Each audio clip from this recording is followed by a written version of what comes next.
ધંધુકા શહેરમાં bike overtake કરવા મુદ્દે એક યુવાનની ઘાતકી હત્યાનો બનાવ બનતા સમગ્ર પંથકમાં ભારેલા અગ્નિ જેવી સ્થિતિ સર્જાઈ હતી.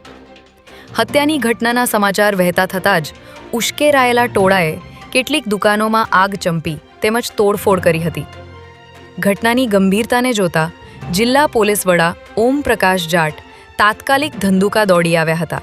ત્યારે પોલીસે મોડી રાત સુધી સંવેદનશીલ વિસ્તારોમાં સતત પેટ્રોલિંગ કર્યું હતું. પોલીસના જણાવ્યા અનુસાર અંદાજે 125 લોકોના ટોળા સામે રાયોટિંગનો ગુનો દાખલ કરવામાં આવ્યો છે.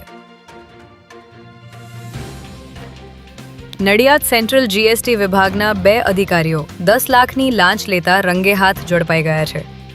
સેન્ટ્રલ જીએસટી વિભાગના અધિકારીઓએ ફરિયાદીની સામાન ભરેલી એક ગાડી અટકાવી હતી, જેને નડિયાદ સ્થિત જીએસટી ઓફિસ ખાતે લાવવામાં આવી હતી.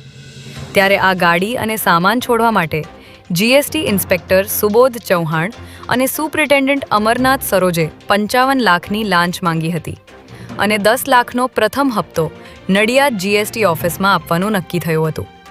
ત્યારે ફરિયાદીએ અમદાવાદ એસીબીનો સંપર્ક કરી ફરિયાદ આપતા એસીબીની ટીમે છટકું ગોઠવી બંને અધિકારીઓને લાંચની રકમ સ્વીકારતા રંગે હાથ ઝડપી લીધા હતા.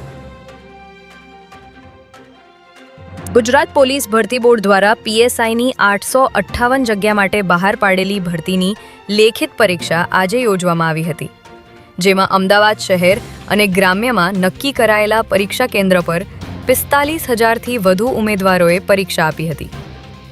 પરીક્ષા કેન્દ્ર પર પીઆઈ અને પીએસઆઈ કક્ષાના અધિકારીની ભરતી બોર્ડના પ્રતિનિધિ તરીકે નિમણૂક કરવામાં આવી હતી. તેમજ પરીક્ષા કેન્દ્ર પર કોઈ ગેરરીતિ ન થાય તે માટે સીસીટીવીની સાથે સાથે પીઆઈ અને પીએસઆઈ સહિત દરેક કેન્દ્ર પર 6 પોલીસ કોન્સ્ટેબલ તેમજ ટ્રાફિક પોલીસ પણ રાખવામાં આવી હતી.